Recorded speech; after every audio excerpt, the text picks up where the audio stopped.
draw out. Don't forget, I need school supplies. And I need victuals for my critters. And I need victuals for you critters. I reckon I might as well draw out enough money to last us a month or two. Reckon $10 will do it. Yeah, I never could sleep a wink with all that money in the house. I told you not to drive with that hangover.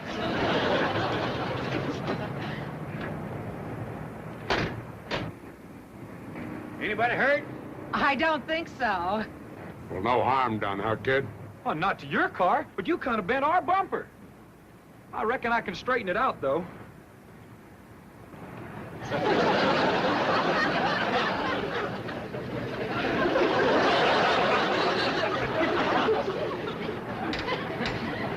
Attaboy. You going in the bank, old-timer? Yes, sir. I was planning to. Well, come with me. They know me here. Maybe I can do you some good. I hope you'll forgive my stupid husband. Had a bad day yesterday with the nags, and he got stoned last night. So now he's got to borrow some money to pay off his bookie. What's a bookie? A little rat called Sam the Collector. Oh, Jim could only stay away from the horses. Your husband likes horses, does he? Loves them, especially losers. Jed says a man who likes animals can't be all bad. Here comes Uncle Jed, Granny. Well, let's be on our way. Bye, ma'am. Glad there was no harm done. So am I.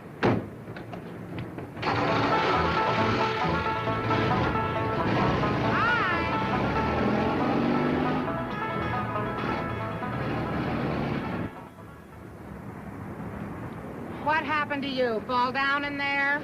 Shut up and act hurt. That old geezer's worth $35 million. What? Fate. We'll sue him for a bundle.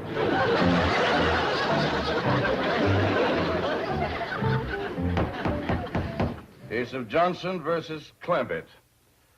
Are the plaintiffs ready? We are, Your Honor. Are the defendants ready? Mr. Clampett. Yes, sir. Please rise when addressing the court. Yes, sir, your courtship. Your Honor. Oh, just call me Jed. Mr. Clampett, let me warn you that any attempt at humor will be dealt with severely. You're being sued for $100,000. Do you consider that funny? No, sir. Very well. Are you represented by counsel? Am I what? By who? You have an attorney. A lawyer. Oh, no, sir. I see. You're appearing in pro per. You any objections? No, Your Honor. Well, hearing no objection, I'll permit your defense. Well, thank you, sir. For the plaintiffs will make his opening statement. Thank you, Your Honor. Although my clients, the Johnsons, are really in no condition to appear today, I have persuaded them to come to court so that Your Honor can see the carnage wreaked by this criminally careless family of hoodlums. Oh, excuse me, young feller, but our name ain't Hoodlum, it's Clampett. That's all except Granny, she's a Moses, and Jethro, he's a Bodine. He's my cousin Pearl's boy. Pearl's back home right now with Jethro and his sister trying to get her married. She's 18 and still single. That is enough. That's the way my cousin Pearl feels. A girl passes 18 and her chances of getting a husband. Mr. Clampett, will you please be quiet? Now, I'm going to excuse this outburst because apparently you're unfamiliar with court procedure. However, one more infraction and I will hold you in contempt. You be seated. Proceed, counsel.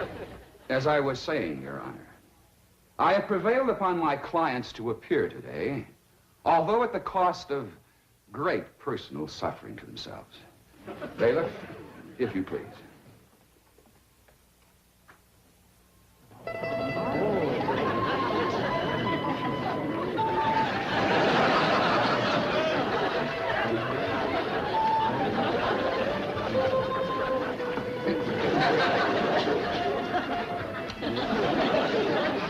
Is them the people that run into us? It sure is. What you reckon happened to them? Something terrible by the looks of them. Let's go see, can we comfort them? Your Honor, protect my clients from these ruffians. Man, you got a terrible memory for names. We's Clampetts, except for Granny and Jethro. Mr. Clampett, I declare you in contempt of this court. And I'm going to give you a fine of $100. Well, thank you, but I didn't do nothing to earn no $100. The fine of $100 is suspended. Now, please, take your seats.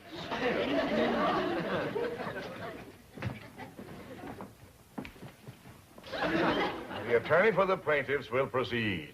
Your Honor, the maimed and broken bodies of my clients speak more eloquently than any words of mine in condemning the criminal actions of this lawless family.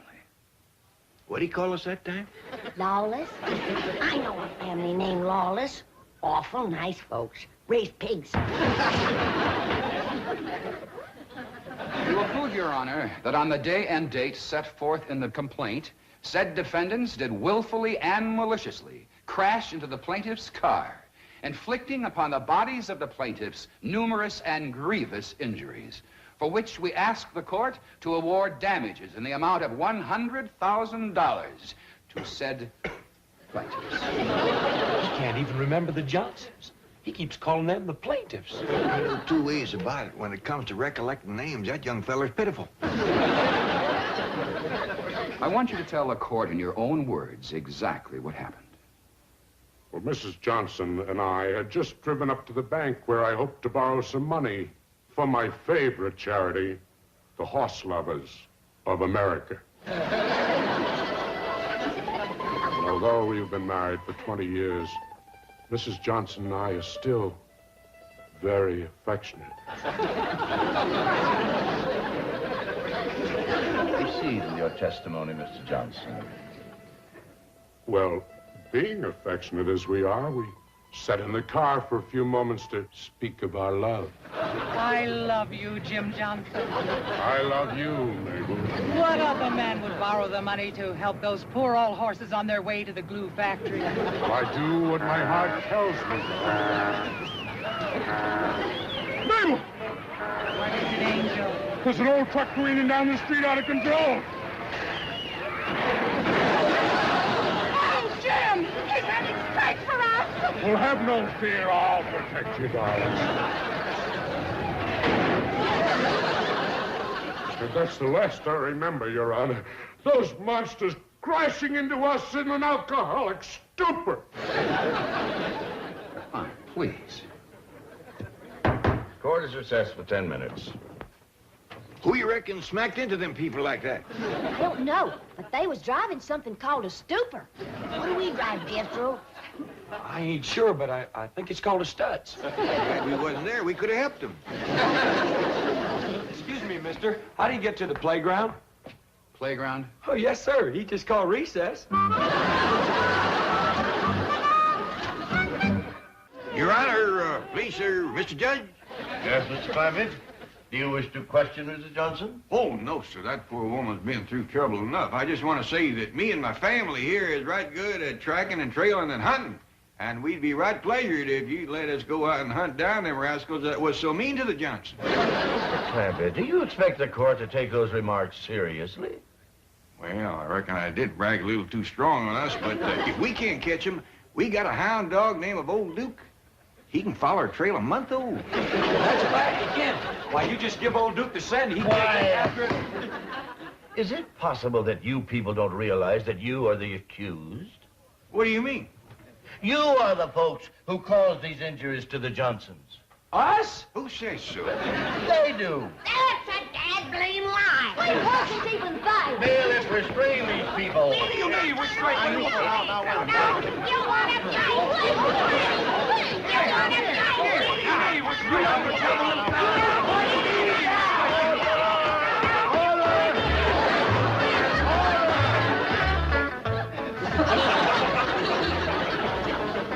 If you ask me, this is a heck of a place to spend recess. That fella said he put us in here to cool off. It's hotter in here than it is in there. Well, there's one good thing. He's going to give each one of us $100. Fine. That's what I say. Fine and dandy.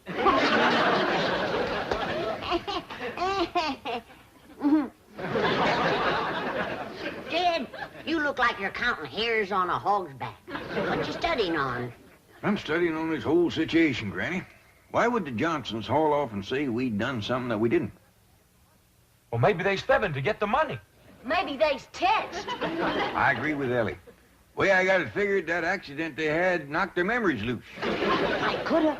The way they's bandaged up, they must have took some awful hard knocks.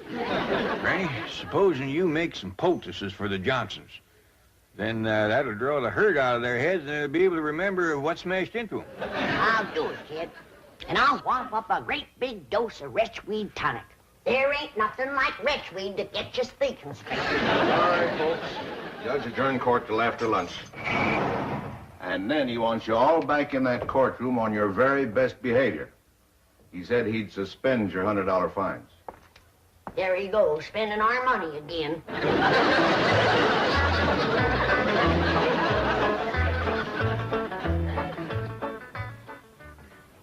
I'm going to ask the court for a judgment by default.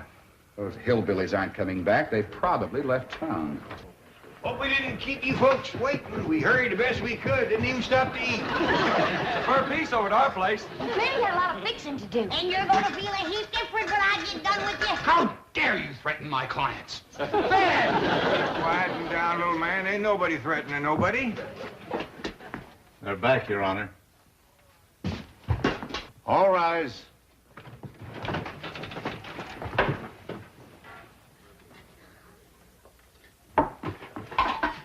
You can uncover the grits, but keep the lid on the baked pasta. Well, how about the chitlins? They're just as good cold. They sure is, Granny. Smells good, don't it, Judge? We'd be right pleasure to have you join us. Everybody, we got plenty. Thank you. That is very nice of you. Oh, not at all. You realize how long you've kept this court waiting?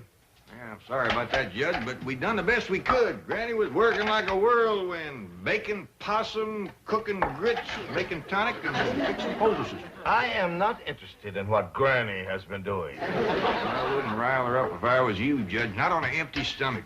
Granny gets right ornery when she ain't eat all day. I am also not interested in her dietary idiosyncrasies. Bailiff, remove that food from this courtroom. Hold on. We's hungry. That's your own fault for being late. I wouldn't say too much about being late if I was you. This is the second time today you've come in here in your nightgown.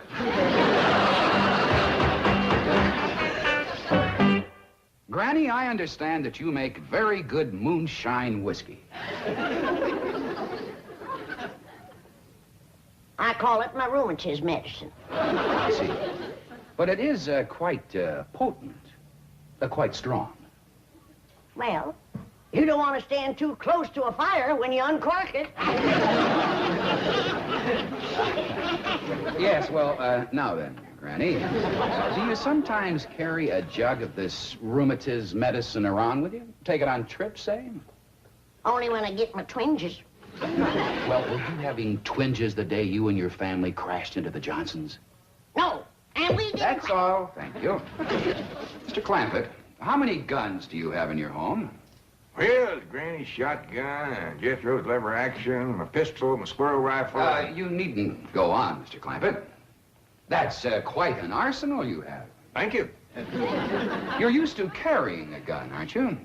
I've been toting a squirrel rifle since I was knee-high to a jackrabbit. And I understand you're quite a good shot. Back where I come from, if you didn't shoot good, you didn't eat. I see you shot only for food. Yes, sir. And you were very poor. Yes, sir. And then oil was discovered on your land, and you became very, very wealthy and moved to Beverly Hills. Yes, sir.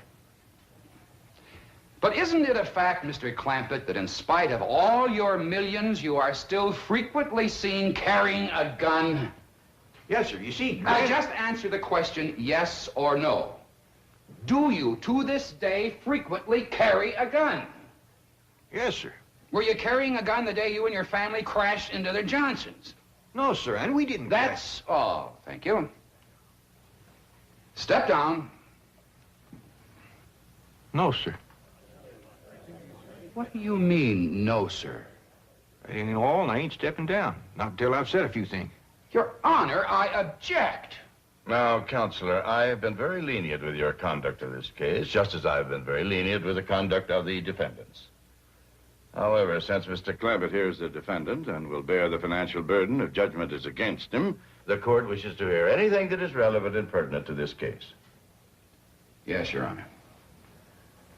Now, Mr. Clampett, let us hear what you have to say. Well, thank you. Well, to begin with, there ain't nobody told the real story about what happened the day the Johnsons backed into us. I object, Your Honor. There has not been one shred of evidence or testimony supporting the allegation that my clients backed into the defendants. That is very true, Counselor. Perhaps now we might have it. In the meantime, you be seated.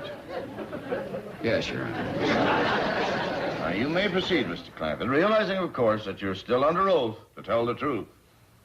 Well, Your Honor, I learned how to tell the truth so long ago, I reckon it's become a habit.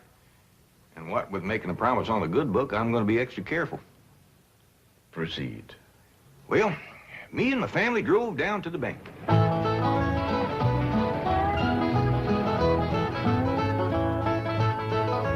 And then we drove on home, and that's the last we seen of the Johnsons till somebody come to the house and told us to come down here to the courtroom. You may cross-examine. Well, that's quite a story you told, Mr. Clampett.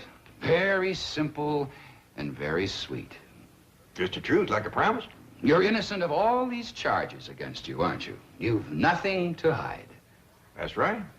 Then why, Mr. Clampett, did you not answer the summons and complaint served upon you by the county marshal? Summons and complaint? That is right, complaint.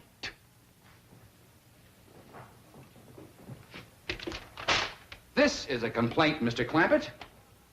In fact, it's a copy of the one delivered into your hands. Is that a complaint? It is. Why didn't you answer it?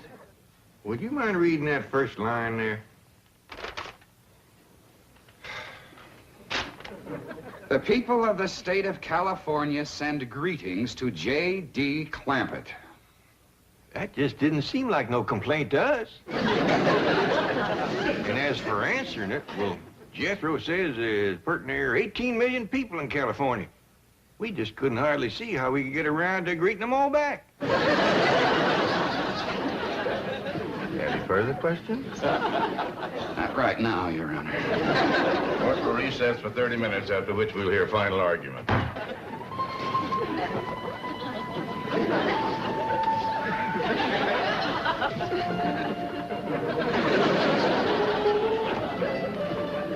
All rise.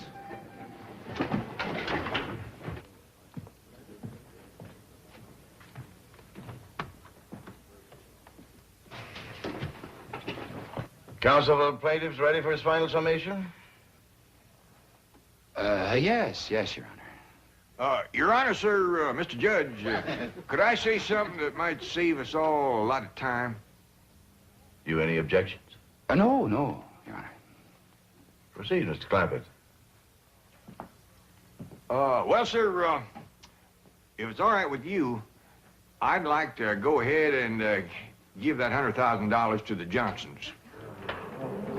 Do you admit the claims made by the Johnsons? Well, no, sir, it don't. But he deserves the money, and I can afford to give it to him more if he needs it. Would you mind telling the court why you think he deserves it? Well, Your Honor, I got a daughter here, Ellie Mae, and I reckon she means more to me than just about anything in the world. And during the recess, when I seen Mr. Johnson with his daughter and seen how much he loved her, just like I do Ellie Mae, well, it kind of tore at my heart. What daughter? Shut up. There he was in his wheelchair in that little room across the hall, and in walked this beautiful girl with the long red hair, and I knowed right away she was his daughter because she walked up to him and she says, "How's it going, Daddy?" Judge, Your Honor, with no nurse to help him, that brave man got to his feet and stood there straight and tall so she wouldn't see he was suffering. And he hugged her and he kissed her, and right then is where I found out she was a heap like my daughter, fond of critters. Because he said, "Marcia, darling, when I get this 100,000, I'm going to take you to Mexico and we're going to watch the ponies run." You've taken up with that. developments surprised me as they did you. I asked to be relieved from the case at once. Request granted. This court finds for the defendant. Bailiff, bring those plaintiffs back into this court immediately. They're to be held for perjury.